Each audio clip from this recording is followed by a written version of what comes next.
Hello World Wide Web, this is Jackson from Undeleted Scenes, and today we're going to stray a little bit from our normal format. I've got this theory that we kind of flushed out a little bit in our last episode about how the Wizard of Oz may have ruined Batman v Superman. And since putting that video together, we've kind of flushed out this theory a little further, and it's pretty solid, and so we wanted to share that and get that out there today. So far we haven't heard anybody else sharing or talking about this theory, so we're going to go ahead and put it out. That Batman v Superman, even going back to Man of Steel, is an homage to the Wizard of Oz. So right off the bat, Superman is Dorothy Gale, and Superman's story here on Earth mirrors Dorothy's adventures in Oz. Now, some obvious similarities right off the bat is that they're both orphans, they're both from Kansas. Dorothy wears the ruby slippers and Superman wears the red boots. When Dorothy goes to Oz, it's said that she fell from the stars the same way that Superman fell from the stars to Earth. Even in their desires, Dorothy's the one who wishes she could fly over the rainbow. Superman can actually fly over the rainbow. Both Superman and Dorothy end up in a brand new world to them, and then they ultimately become responsible for taking on this new world's biggest problems. So there's some obvious similarities there, but that's not the end of it. Let's move on to the next one, though. Lois Lane is the Scarecrow. Now, the Scarecrow is the first friend that Dorothy makes while she's in Oz, and he's the one with no brains, but when we think of Lois Lane, we're not going to say no brains. It's not that she's not intelligent, but it's that she's emotionally driven. Her attachment to Superman, the emotional connection that she feels with him, is what drives her. And you see that throughout the movie with her racing off to stop the fight between Batman and Superman, or being there with the battle at Doomsday. That's not the logical decision, but she's making that decision based on her emotion. The Scarecrow is also the most fragile friend of this group of four, the same way Lois Lane is the most fragile of this group of four that we're going to be talking about. There's going to be some more comparisons to the Scarecrow as we get to the end, but we'll save that for later. So the next friend that Dorothy meets in Oz is the Tin Man. And in this scenario, the next one that Superman meets is Batman. Now, Batman is the cold, calculating, sadistic, heartless son of a gun in this show. And it's even more obvious that Batman is the Tin Man when he puts on the suit of armor in the show. That pretty much sends the message home right there. So Batman is the Tin Man.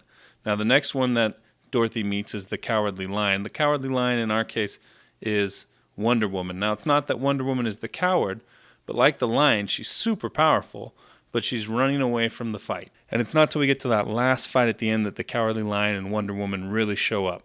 So that's that core group of four right there. And you'll notice that their order of introduction through Man of Steel and Batman v Superman matches that same order of introduction that Dorothy meets her friends in Oz.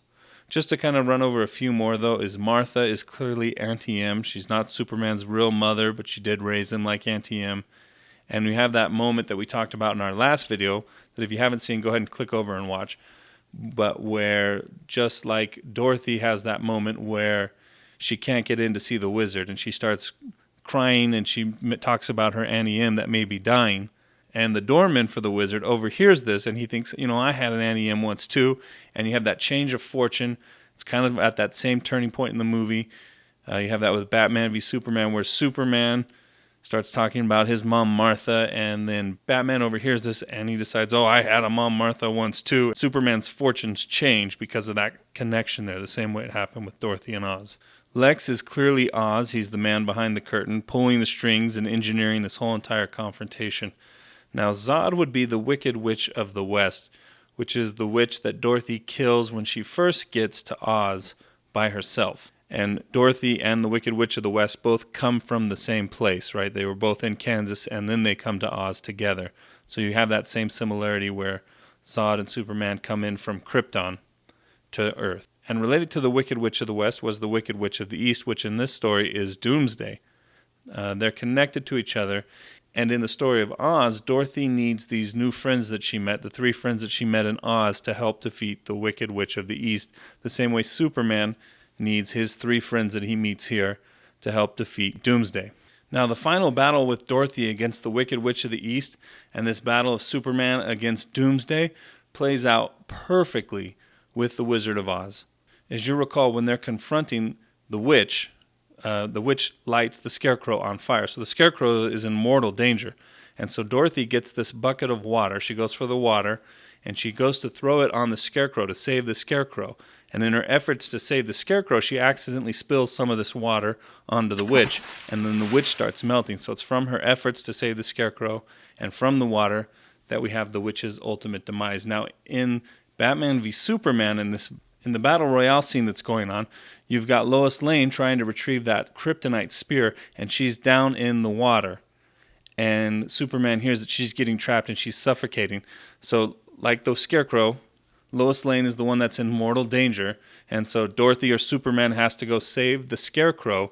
Superman goes to the water to save her, and in the water, or from the water, comes the kryptonite spear that's used against Doomsday. So it's his efforts again to save the Scarecrow, to save Lois, and from the water is what comes the ultimate demise of the Wicked Witch of the East, or Doomsday. And then once they've defeated the Wicked Witch of the East, then Dorothy leaves Oz altogether.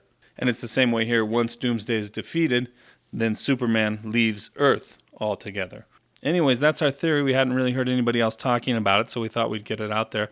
There are, of course, a lot of other references to The Wizard of Oz in the movie. There's some direct quotes. There's some other inferences there. You've got the parademons are kind of like the flying monkeys and a few other things. But thanks for watching this video today. If you liked it, please subscribe, or you can click on one of our other videos, especially the one we did about the Wizard of Oz, like this one. Well, either way, I'm just glad you agreed to be my friend because my adopted mom is named Martha. Wait, adopted? Of course, I'm an alien. What'd you think? I don't know. I figured you were like half human or something. Well, I'm not. Well, then I hate you again. Aw, man. Wait, was your dad named Jor? Nope. How about Laura? Uh-uh. Okay, your butler's name is Al, and my last name is L. Okay, we're friends again. Really? No.